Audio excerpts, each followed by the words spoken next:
Today's video, we're going to do something a little bit different. I'm going to bring you guys into my shop where we wrench on fishing rods, where we test components, where we build stuff, we burn stuff, cut stuff, break stuff, whatever it takes to keep moving forward, making competitive fish catching machines.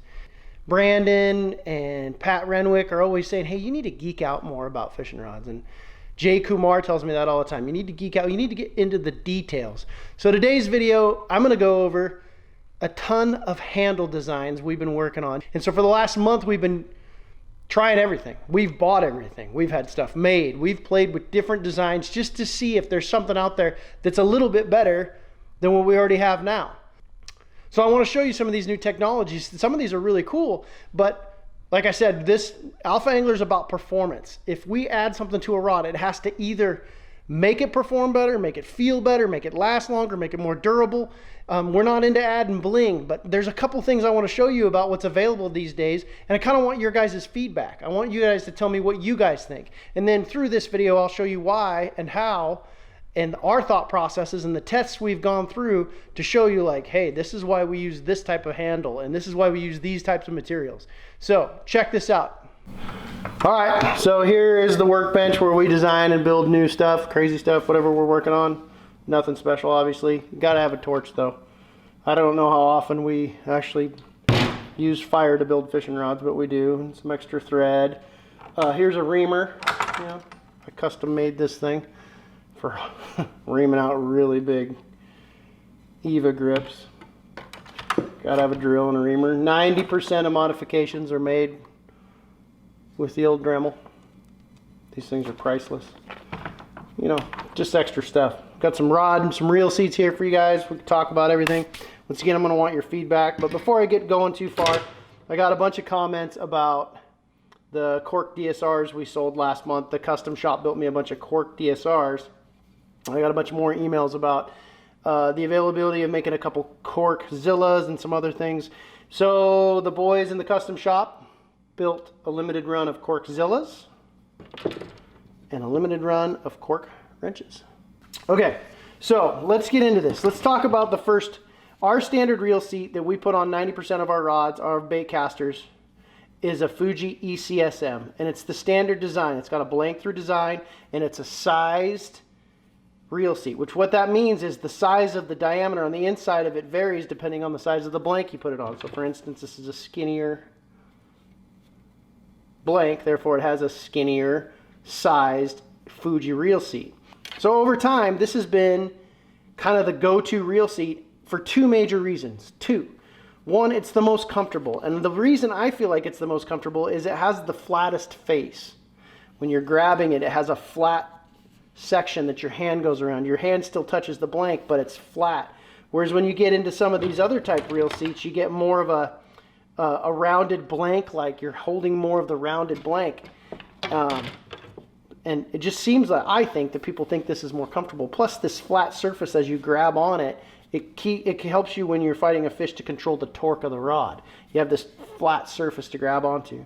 The other reason I really like this particular reel seat is because it is fitted. Because you use a different design for each size, but the blank always comes through it, and it has a really good glue footprint. And what I mean by that is a lot of the reel seat is glued. It's glued directly to the blank. That's really important, and we'll talk about that in a minute. But that's our standard reel seat. We just haven't found one, in my opinion, that's more comfortable than the Fuji ECSM. But over time, there was a lot of people that were using these split reel seats, and that was a big deal a couple years ago, and some people still are using them. And here's an example of a really cool one. This is a Fuji split reel seat that they came out with about 5 or 6 years ago, and this one's painted by Mataji. Pretty cool, huh? I really like that. Here's another split reel seat from Alps. We've tested on these, a couple of them. And one of the issues that we've had with split reel seats, I like them for weight reduction. And here's an example of one of the very first ones we ever built. So some of the issues I've had with these split reel seats when we put them into our products is, one, they're not as comfortable because you're grabbing more of the blank itself, and you're not grabbing, you know, a flatter surface. So a lot of people say they're uncomfortable because as you're really pulling on fish or cranking or holding on to things, the thinner diameter of the blank that you're holding onto, the surface that you have to hold onto with your hands, is kind of digging in more, and it makes it uncomfortable on the inside of your fingers. And I kind of agree with that, because especially on thinner blanked rods that have a split reel seat, they feel uncomfortable when you have to pull on something a lot, or I mean, if you're catching them. So that was one of the issues that we had with them. They just weren't as comfortable to us. The other issue that some of my testers had with split reel seats is you only have this much footprint on a split reel seat that's actually glued to the blank. And the problem with that is like, say you're frog fishing with 65-pound braid and you're setting the hook. That reel is wanting to go this way because you've got so much power and you're pulling really hard. Well, you have a really tiny footprint on the reel seat on the rod. And a lot of times that front piece of that split reel seat would move forward or backwards, mostly forwards. Another issue we had is guys would tighten their reels down super, super, super tight, and that small footprint, the amount of glue that you could actually apply there, wasn't enough to keep this front from moving. The other problem with the split reel seat that we had with them is, if you'll see, they're not sized to the blank. It's an open hole. And what you do a lot of times is you put like a foam arbor, you glue it in. This is not obviously the right size, but you glue it in, and then you ream the arbor to fit the blank. Sorry, to fit the blank.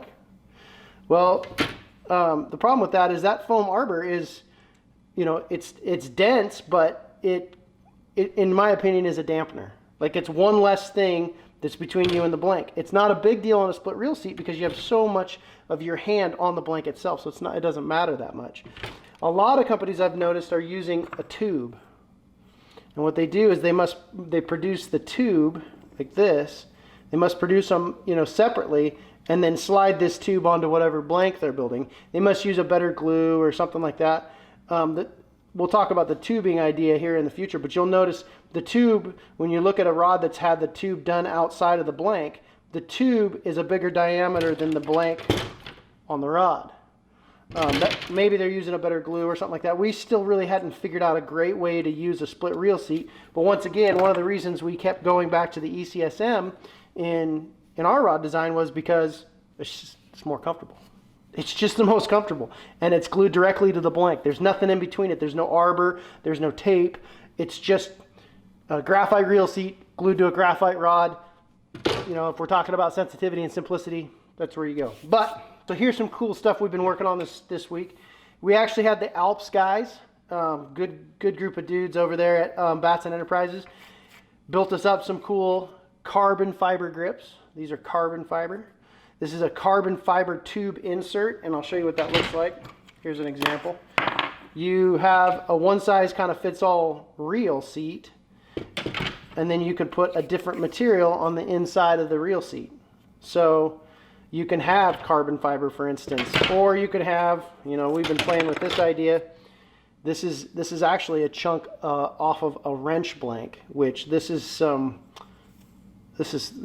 deal graphite.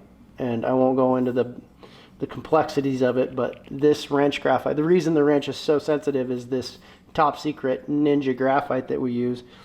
And I'll just tell you that the other person that buys this graphite is Boeing, just saying. But anyways, the other idea we've had is you could sleeve it like this and put, you know, a piece of wrench in there that you would think would be more sensitive.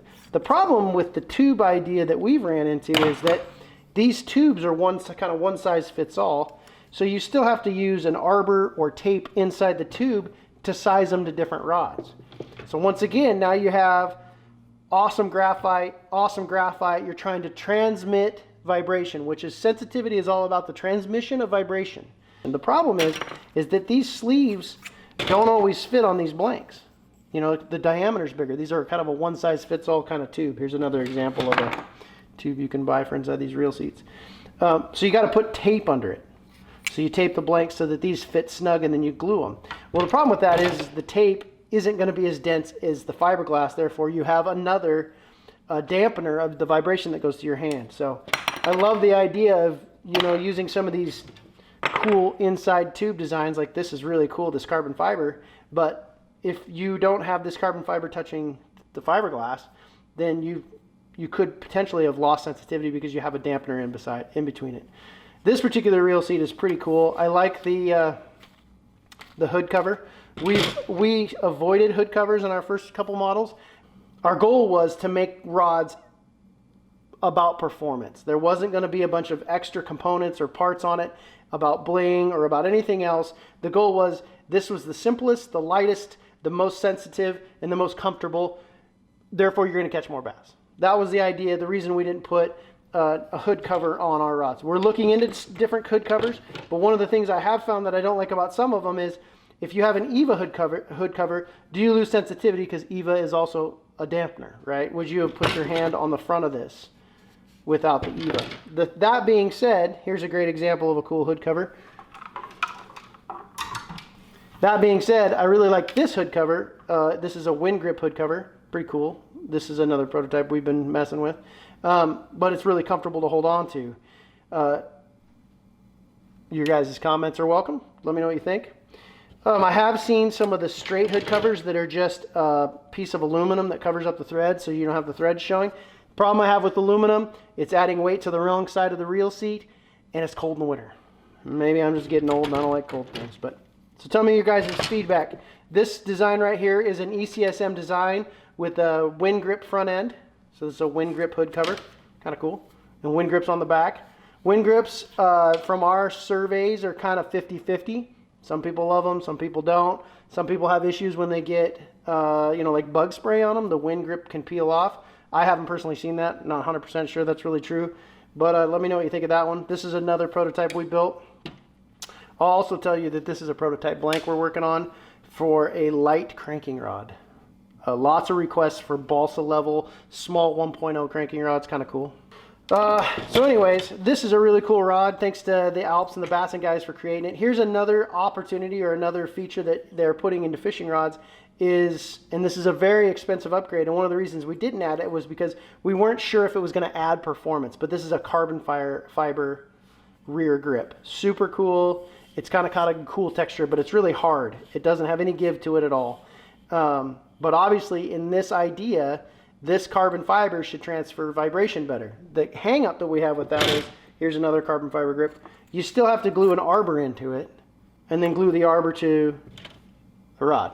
I'm not sure if that's going to really mess with vibration. I'm not actually 100% sure that you put carbon fiber on a rod to get more sensitivity. So that's something, this rod's actually been fished quite a bit and tested by our pro staffers. Pro staffers do like the foam butt cap on this rod. This has been brought up a couple times. You guys tell me what you think about it. I mean, we really like the balance adding capabilities of having an aluminum rubberized butt cap on the bottom of our rods, but you guys tell us what you think. We're building them for you.